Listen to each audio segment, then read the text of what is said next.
Just hold 10 Quant. In this video, we're going to be reacting to an interview where we have the founder of Quant and CEO Gilbert Verdian going head to head with the Ripple XRP Vice President. And before we actually get into the interview, you can see here, this is James Wallace's LinkedIn. He is currently the Vice President for Ripple X for Central Bank Engagement and CBDCs. He was previously the Vice President for Global Sales and Strategy and Operation, and he also spent 17 years in IBM as the Vice President and Blockchain. So very senior presence here. And of course, no introduction needed for Gilbert Verdian. We've talked about Gilbert plenty of times. He is the CEO and founder of Quant. 5 years and 3 months, of course, ever since Quant was founded back in July of 2018. Now, before we get into the interview, I want to remind you nothing's financial advice. Please do your own research. And also later on in this video, we are going to be going in depth in our price prediction and theory on how 10 Quant could end up being worth. And trust me, you do not want to be missing that. Also, if you haven't seen our videos from yesterday, we did post a video on 3 low market cap projects that I believe have 100x potential. Very time sensitive plays as well. So if you haven't seen it, watch this video first, and then the link to this will be down in the description for you guys to check out if you are interested. And of course, when it comes to the current price of QNT, we've got to go through that. Last time I checked, it was $91, and at the time of recording the video, it is $90. The price has been bearish now for a while, which for us long-term investors, it's a pretty good thing. As you know, the lower the Quant goes during these bad market conditions, the cheaper we'll be able to pick it up. And I do have a feeling there's not much liquid going through the market at the moment. There's not much money out there that's pumping into the market. So I do think we're going to see some lower prices for Quant. But, you know, that's enough of me talking. I've read your comments. You want to hear me? You want to hear less talking and more content. So we're going to get straight into this interview. And yeah, let's get into it. Onto the topic of interoperability as well. So obviously in the case of Project Jura, it was all about testing cross-border settlement, but and there are potentially many benefits to global payments and settlement that can be introduced through central bank digital currency and through digital money more generally. But everyone is kind of off in their own bubbles, designing a way for their own CBDC, and there's a question of how these will all interoperate with each other and how we can create bridges between them. At what level will they be interoperable? Will it be a technical level or a logical level? Will we have, at what level will those bridges be created? And then again, I suppose it's not only a question of interoperability between new CBDCs, but also CBDCs will not signal the end of the existing payments infrastructures that we have. So how will CBDCs coexist and interoperate with existing payments infrastructure as well? So Gilbert, what are your thoughts on the thorny questions of interoperability and how that can work in future, and how we can avoid instead of opening up access between jurisdictions, having more closing off access instead? Thank you, Jenna. I think it's a very good question and a topical one, because it's one of the areas that needs looking at and solving today, so it's ready for tomorrow, because interoperability is one of the key components of mainstream use, and it is quite broad. So I think the first thing is, the global financial system works. We're not here to turn it off and start again. I think one of the things we need to consider is interoperating and integrating the existing financial systems and the RTGS systems, settlement systems, banking systems that we have in place to be able to work with DLT and blockchain type of payment systems. So the first thing is, let's extend the capabilities of our existing financial system to be able to talk decentralization, blockchain, and DLT to have better use cases and help with that evolution of money. The other consideration we need to look at is, if we're going to do that, and especially with the wholesale versus retail scenario, security is quite important, because national payment systems are deemed national critical infrastructure. I mean, they're critical to running economies. If they collapse, we have huge impact to countries. So what we do today in payment systems need to also evolve to help with digital assets, CBDCs, and DLT types of payment systems as well. And then finally, when we're creating a digital asset as a CBDC, with every other technology before us, we haven't all used the same version as everyone else. Everyone needs flexibility. Everyone needs an agnostic approach to it.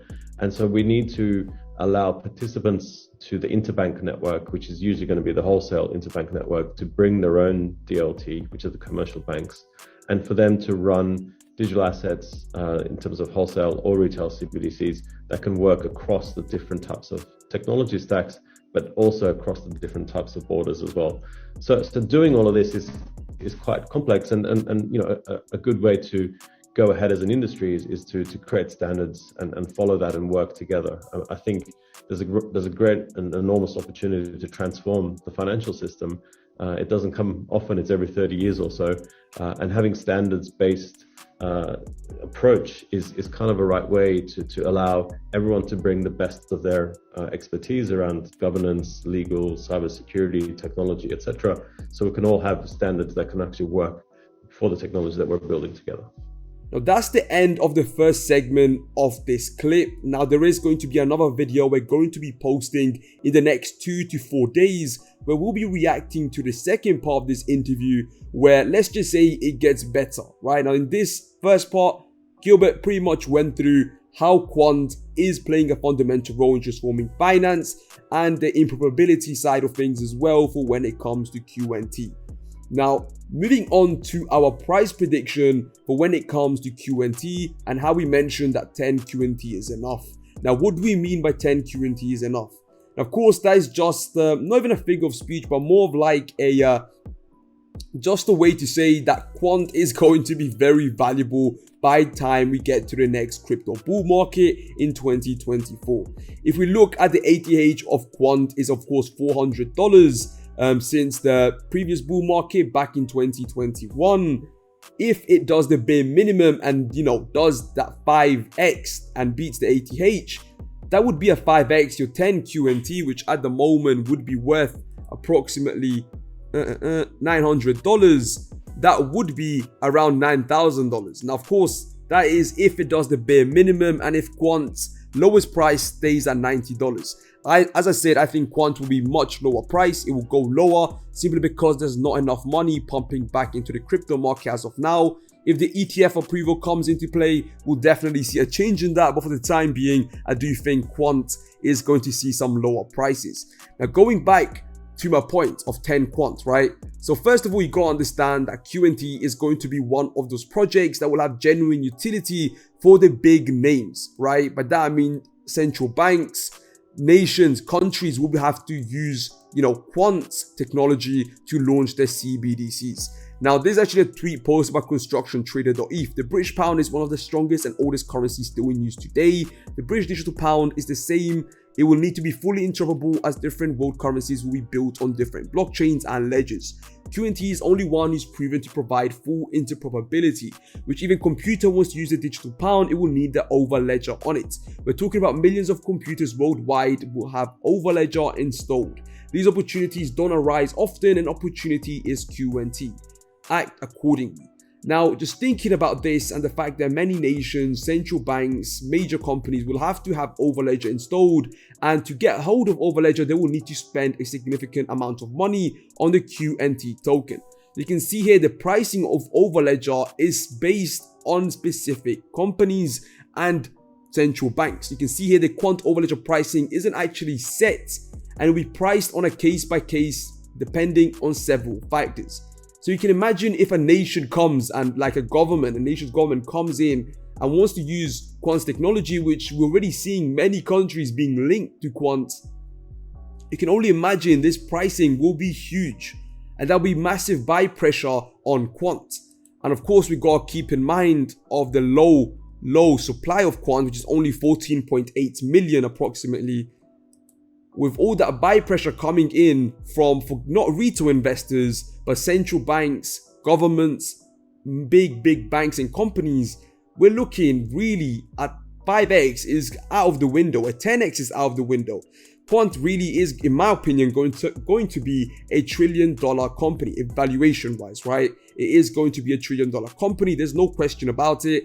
Even if just one central bank, once, somewhat large central bank comes in, this $1 billion market cap is going to be irrelevant in the long term. It's going to be worthless really in the long term. That 1 billion is more going to be 100 billion, with just some banks coming into play and using Quant. They are the most reputable crypto, in my opinion, the most transparent and well-connected crypto when it comes to real-world partnerships. And I think we're going to see that into play as we head closer to the bull market.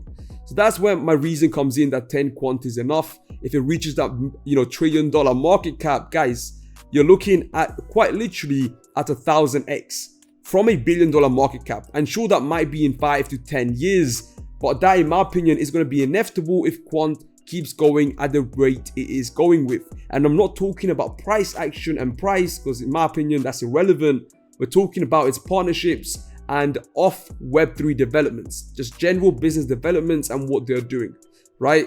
But that brings us to the end of this video. If you want to stay up to date with Quant, everything QNT, crypto, and also just, valuable altcoins, subscribe and hit the bell here on Crypto Maxi. I'll see you guys next time. Take care and peace.